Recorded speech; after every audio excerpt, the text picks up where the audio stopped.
헤리 키신저 아주 흥미로운 인물이죠.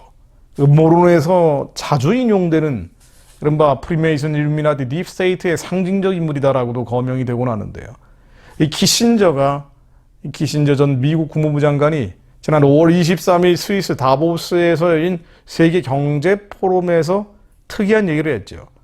러시아와 한창 전쟁 중인 우크라이나 영토 일부를 할양하고 러시아와 평화를 우크라이나가 구축해야 된다는 내용입니다. 적당한 선에서 타협하라는 얘기입니다. 푸틴의 손을 들어준 것 같은 얘기기도 하고요.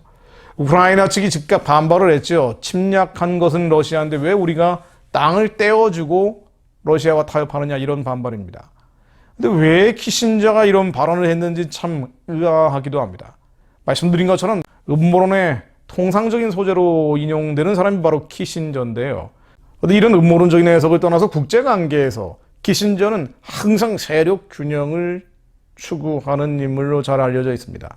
파리 평화협정, 즉 남베트남, 북베트남이 갈라져 있을 때, 전쟁을 했을 때도요, 베트남의 공산화를 결정적으로 유도하는 파리 평화협정을 이끌어낸 인물도 키신저입니다. 베트남 공산화되는 결정적 역할을 한 게 바로 키신저인데, 오히려 이 공로로 노벨 평화상을 받기도 했어요. 이러다 보니 키신저 이런 말과 행동이 나올 때마다 다양한 해석이 있을 수 있습니다. 그러나 이런 여러 가지 해석들을 잠시 내려놓고 드러난 언동들로만 보면 항상 키신저는 세력 균형이라는 것을 추구합니다. 이때 동원되는 단어가 바로 지정학입니다. 지리학적 정치학, 지오파로틱스죠. 키신저는 유대인인데요. 15살 때인 1938년 키신저의 가족이 나치의 피해를 피해서 독일을 떠나 미국으로 이주를 했죠.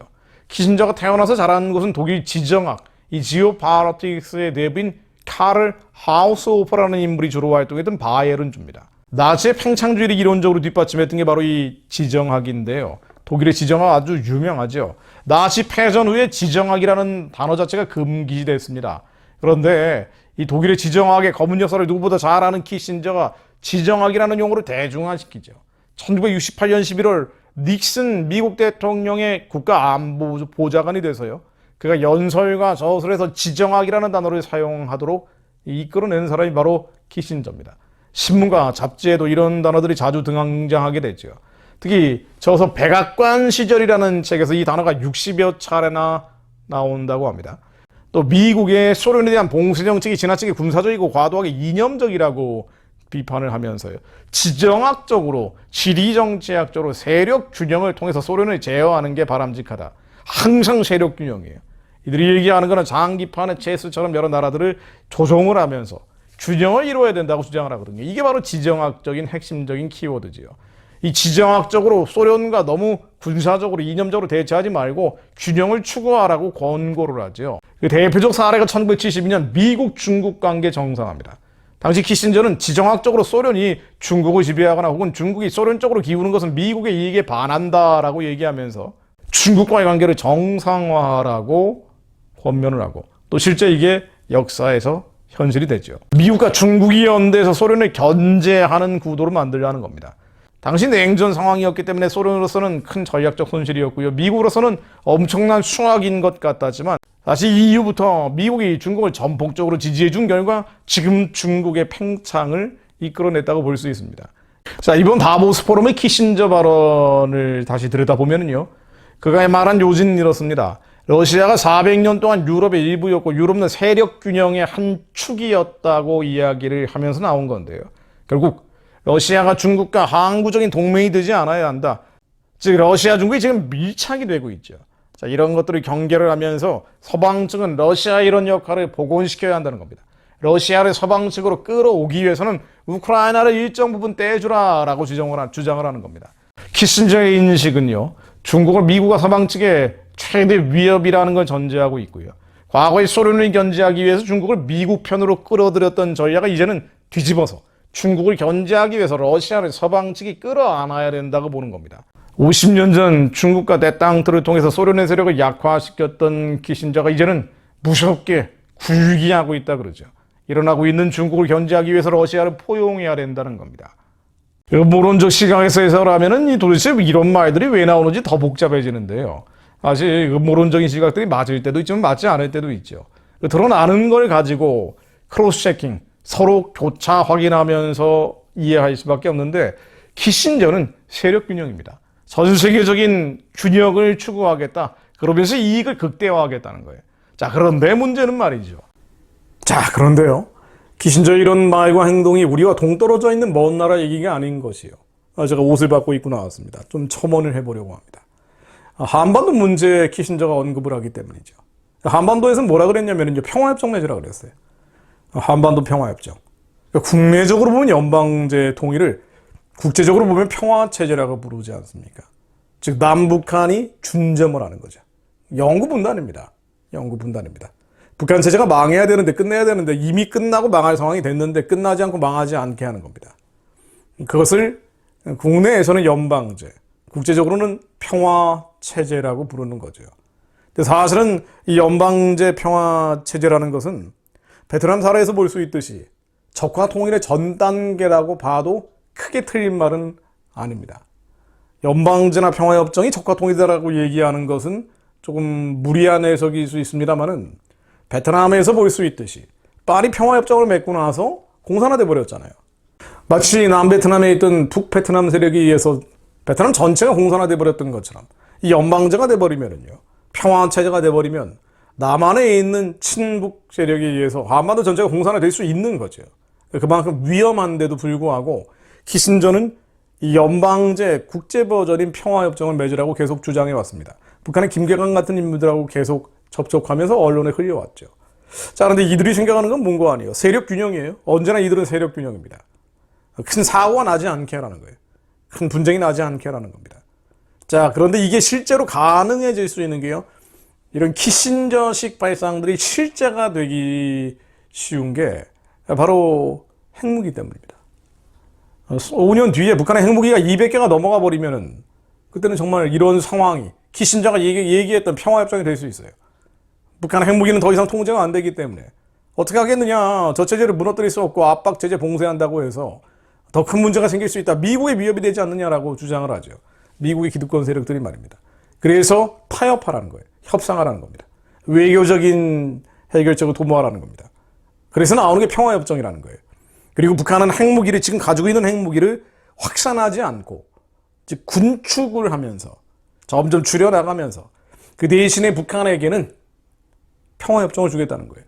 이 평화협정은 한국에서 한미 군사훈련을 중단하는 것이고 나아가서는 한미 군사동맹을 약화 내지는 무력화시키는 겁니다.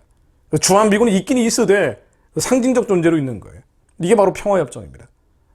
현재 가지고 있는 핵무기를 외부에 확산하지 않고 감축해가는 조건으로 군축회담이죠.